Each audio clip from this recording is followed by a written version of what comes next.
پاکستانی استخبارات یا ISI څنګه پر اشرف غني د داکترنجیب تاریخ تکراراو او غني څه وکړ پټ جزئیات ښکاره شو. ویډیو تر پایه وګورئ او چینل سبسکرایب کړئ. د امریکا غږ سره د محب تازه مرکه. ښاغلي محب په دې مرکه کې څرګنده کړې چې ښاغلي غني د وروستۍ پریکړې ته رسېدلی و چې جګړه کابل ته ورسیږي، هغه او د افغانستان حکومت په جګړه بایللی وګڼي او د هغه په وینا کله چې طالبان د کابل دروازو ته ورسېدل پریکړه وشوه چې ښاغلي غني له افغانستان څخه ووځي. نوموړي وویل له افغانستان څخه د ښاغلي غني د وتلو په اړه له امریکا سره هیڅ ډول همغږي او مشوره نه وه شوې.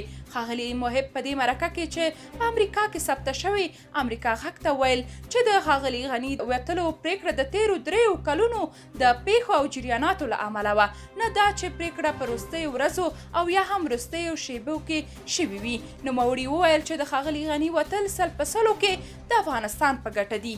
ښاغلي محب په افغانستان کې د رامنځته شوي وضعیت د یوې برخې مسؤلیت د افغانستان د سولې لپاره د امریکا د پخواني ځانګړي استازي زلمي خلیلزاد پر اوږه واچول او ویې ویل خلیلزاد د طالبانو لاس ونیو او کابل ته یې راوستل.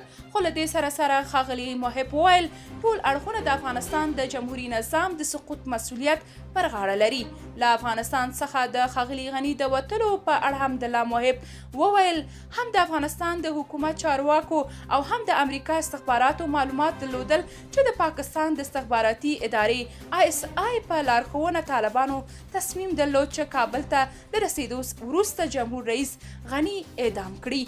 ښاغلي محب وویل پر کابل یې د طالبانو د واکمنېدو په ورځ خلیل حقاني سره د لیدنې په اړه د امریکا له اوسني ځانګړي استازي ټیم ویسټ سره چې هغه وخت د ښاغلي خلیلزاد مرستیال وویل مشوره وکړه او هغه پر طالبانو په بې اعتمادۍ سره وویل نه مسئ باور نشته شاید یوې کوټې ته مو یوسي او ومو وژني.